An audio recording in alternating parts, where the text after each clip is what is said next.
What's going on, guys? It's me, JV, coming to you live this Thursday morning. Today is June 6th, 2025.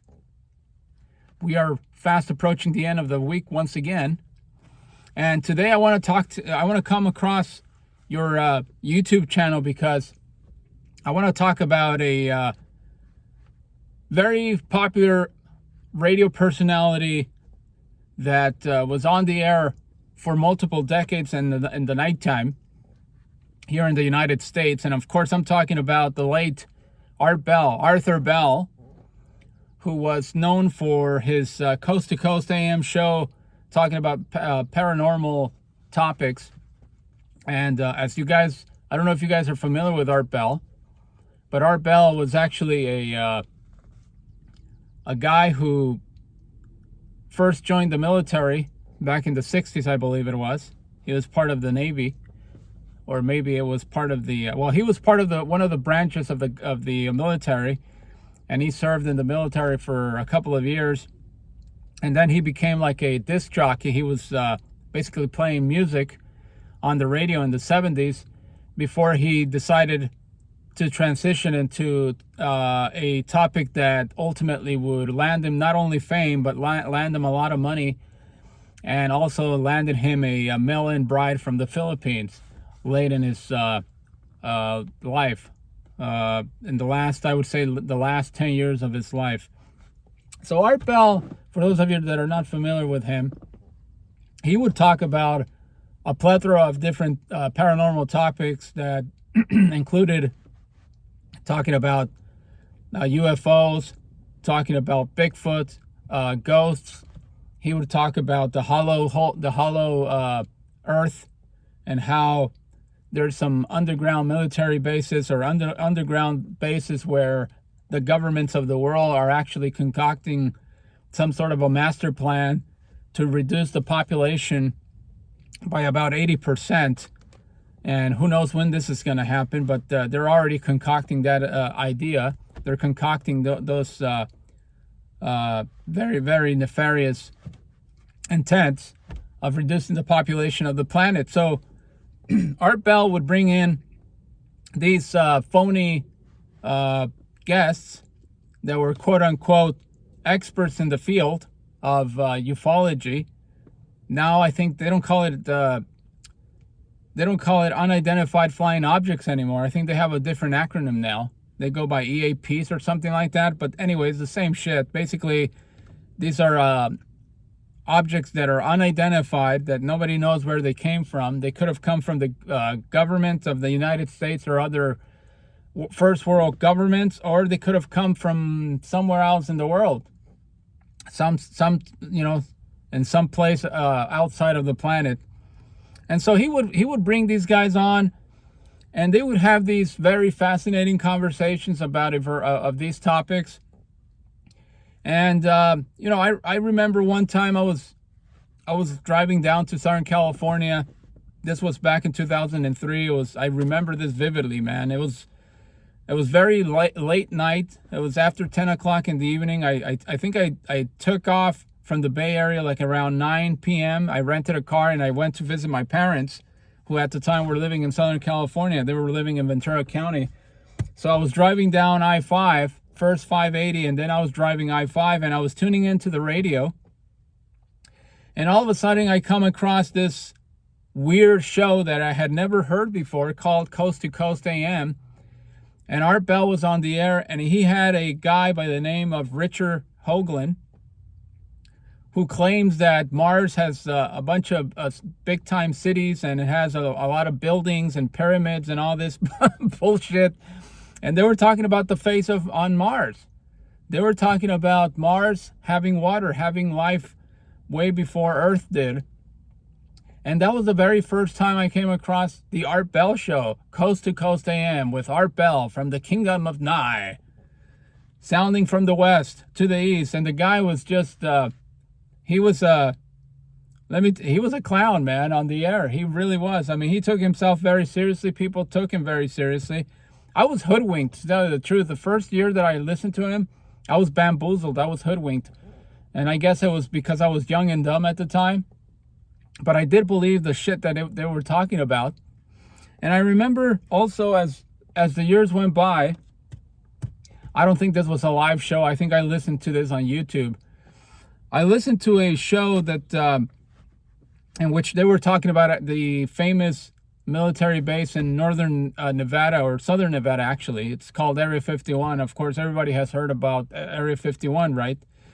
And allegedly, Area 51 is a secret military base that has a variety of different weaponry that they're developing, wartime type of weaponry that, well, the population, civilians, American civilians, do not know anything about. Of course, they have to keep it secret.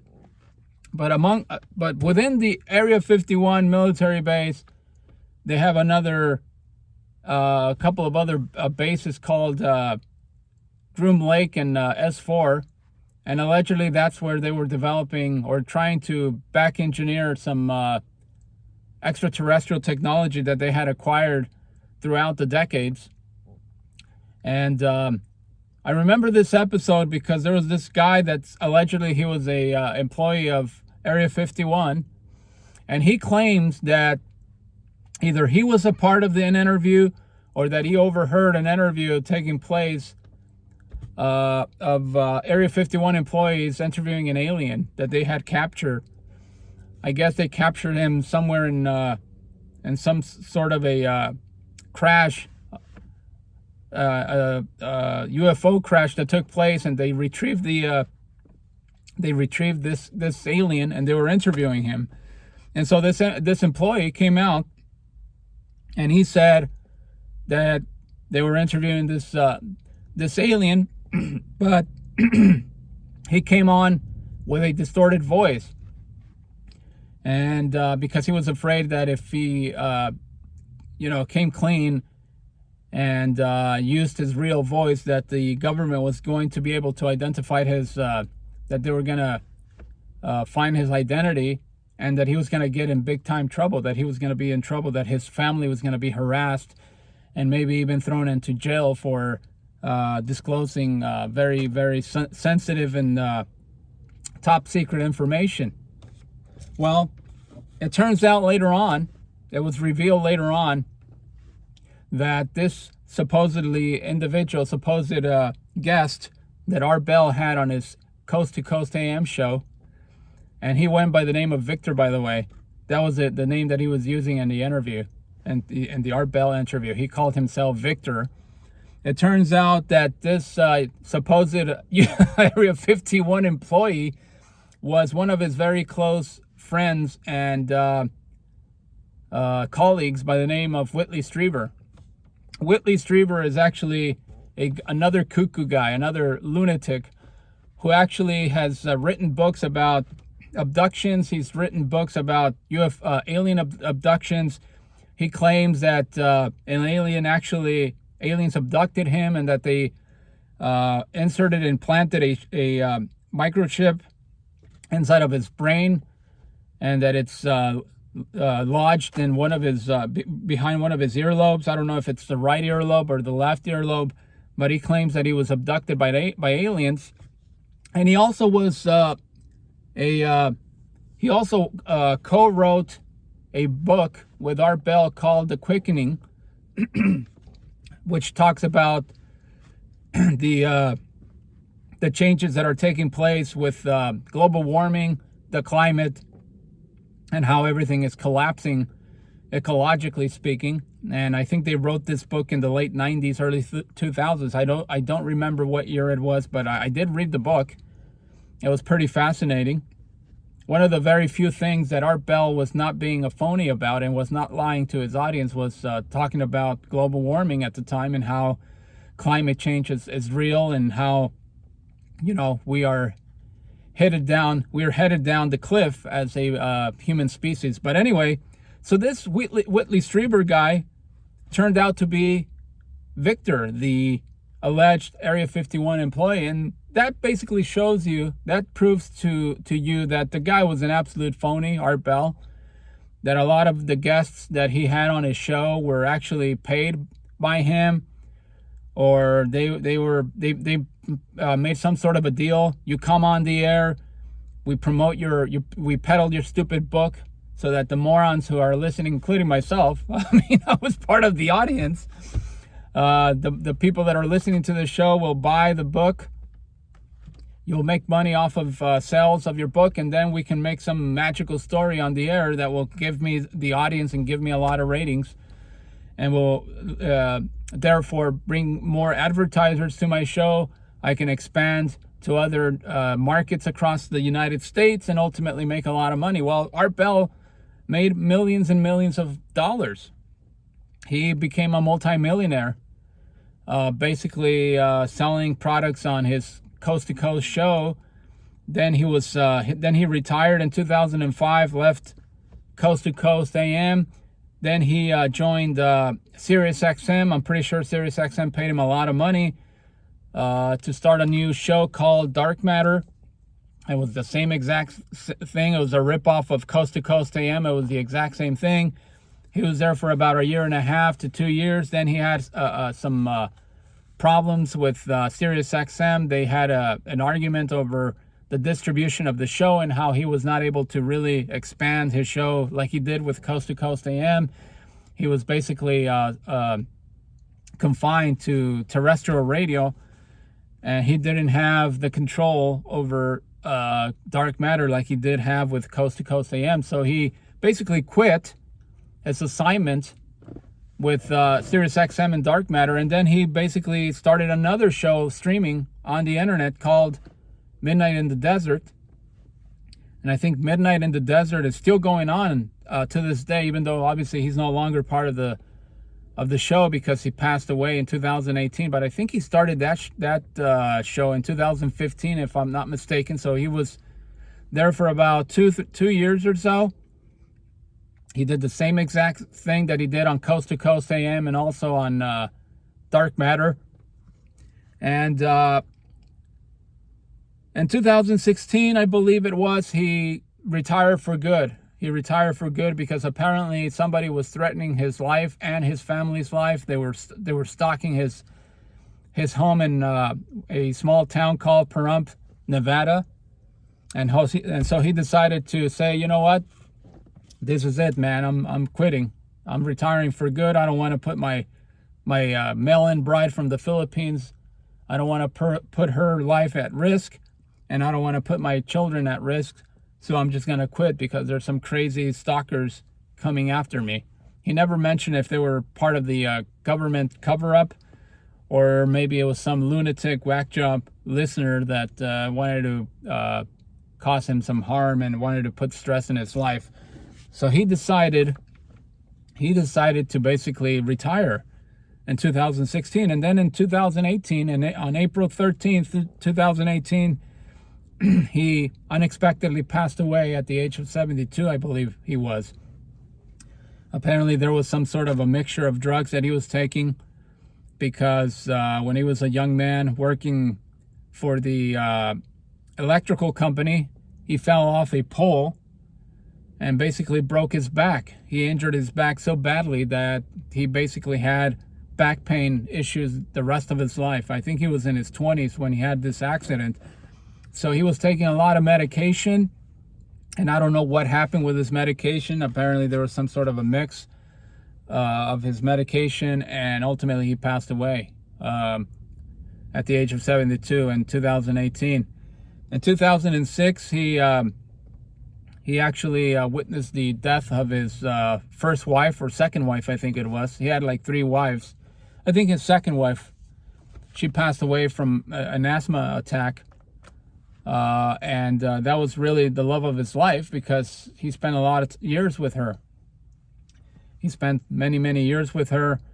And then I believe 5 months later, he went to the Philippines. He ordered himself a mail-in bride who was in her 20s, I think she was. I think she was in her 20s, and he was like in his 50s or 60s. And he went to the Philippines, married this lady. The lady and Art Bell lived in the Philippines for multiple years. And then ultimately they moved back to the United States, back to Nevada. And they had a daughter, and they had a son. and then he passed away, and Erin, I think her name is Erin Bell, I believe. She ultimately inherited, I would imagine, inherited all the millions of dollars. So that was a great investment for this lady. Imagine that. Imagine being a poor Filipino lady, a poor Filipino girl living in the Philippines. You're in your 20s. There's very little hope for you living in a third world country like the Philippines. And then all of a sudden, here comes Prince Charming from the United States, a desperate old man who lost his wife, and he was living alone in his house in Pahrump, Nevada, and he offers her to get married with him. I don't know if she found out who Art Bell was. Maybe she did. Maybe she did a Google search and realized, oh my God, holy shit, this guy is famous. This guy is really famous, and he's rich. He's rich and famous. I'm definitely gonna get married with him. He's gonna bring me out of poverty. So that was a great investment for her. Just think about it. I think they were married for about 10 years, 11 years, and then all of a sudden he passes away, sadly, and she inherits all of his money. So she went from being a poor 20-something-year-old lady from the Philippines to becoming a 1%er in the United States. Who knew? What a world we live in. Welcome to the U.S., where anything is possible if you are a young female who happens to be somewhat attractive. Although, let me tell you something. If I was Art Bell, I probably would have gone to Eastern Europe and found myself a melon bride from Ukraine, or from Russia, or from Latvia, or Poland, or Estonia. I would have gone to those countries instead of going to the Philippines. Are you kidding me? I could have got myself a young, blonde, hot-looking, blue-eyed woman that could have been my melon bride. He could have had any girl he would have wanted with that type of status that he had, the millions of dollars in his bank account, and his big estate in Pahrump, Nevada. But instead, he went to the Philippines. I guess he had something for Asian women. I think Asian women were his type. But anyway, just wanted to make this random video talking about Art Bell. I'm pretty sure a lot of you guys that are going to be watching this video are familiar with him. But it turns out that he was a phony. And his guests were phonies by and large. I'm not saying that every topic that he talked about was a fake.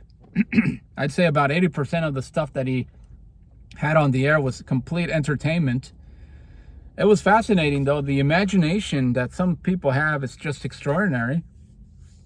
Extraordinary. You got to give him credit for that. But the reality is that Art Bell basically hoodwinked us. He bamboozled his audience, pretending that a lot of the stuff that he had on the air was real, when in reality it was all fake. It was all theatrical. It was all just made up. As a matter of fact, there's another very famous on-air personality who actually was a comedian, or is a comedian, by the name of Philip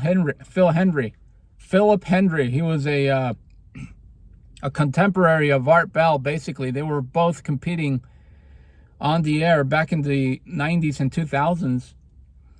And Phil Hendry would actually do a parody of Art Bell, which was absolutely hilarious. The guy was brilliant, Phil Hendry. Man, oh man, that guy was absolutely hysterical.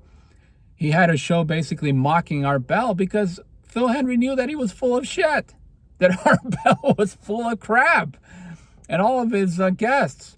So he would have a parody basically talking about Coast to Coast AM and Art Bell. Check it out. It's on the internet. It's on YouTube, I should say. It's just absolutely hysterical. But Phil Hendry was the real deal. He was one of the greats. And Art Bell was a phony. I'm sorry, but he was an absolute phony. Anyway, I don't want to belabor the point. I don't want to meander in this video much longer. Let me know in the comment section if you guys are familiar with Art Bell or Phil Hendry. Both of them were, again, great on-air talents, very entertaining in their respective genres and their respective niches. But yeah, just wanted to talk about Art Bell. Thank you very much for watching the video. I will talk to you on the next one.